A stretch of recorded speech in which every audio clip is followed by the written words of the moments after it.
In the early days of our church, young people had been at the very forefront of the work, and the average age of our pioneers was well below 35. Conference and even general conference presidents were in their 20s or 30s. It was a young church moving forward. Ellen White received her first vision at the age of 17. J. N. Andrews wrote his masterpiece, The History of the Sabbath, at the age of 29. John Harvey Kellogg was appointed director of the church's sanitarium at the age of 24. Vibrant, energetic, and open to change, the church was moving forward. But as the church expanded and grew, and as the average age increased, the need arose for a particular emphasis in ministry to young people.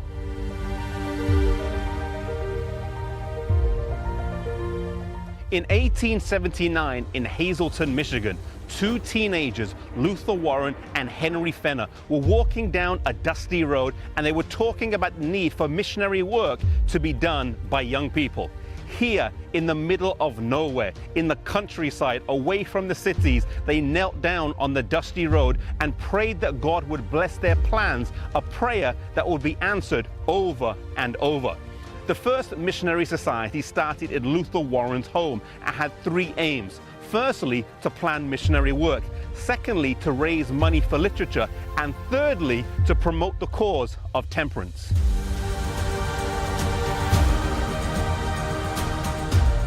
"12 years later in Antigua, Wisconsin, another significant event took place.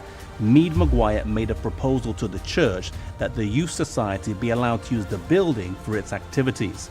This was discussed at the church board, and there was some opposition, but one of the older members, Brother Connor, stood up and voiced his support.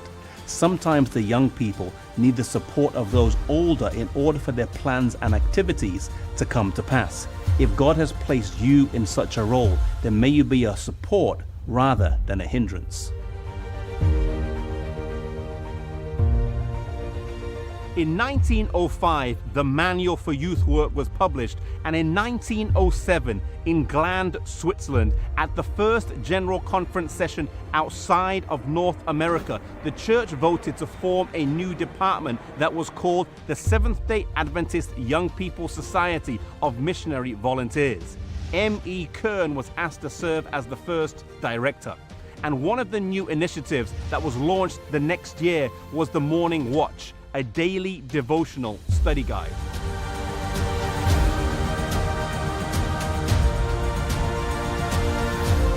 The society was mission focused, and the youth Sabbath schools raised the money for the SS Pitcairn, a missionary boat that sailed to the South Pacific. Although it only sailed for 10 years, it captured the imagination of young people around the world.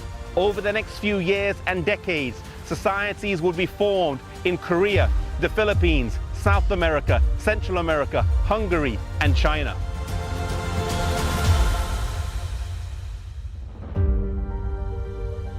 The Youth Missionary Society would also be launched, which would be the precursor to the Pathfinder Department that we know today.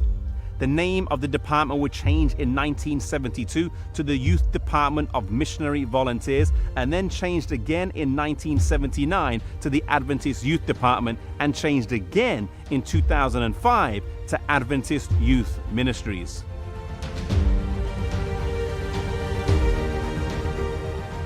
The journey from that dirt road over 125 years ago has been a story of innovation and inspiration, where we now have over 10 million young people in almost every country around the world.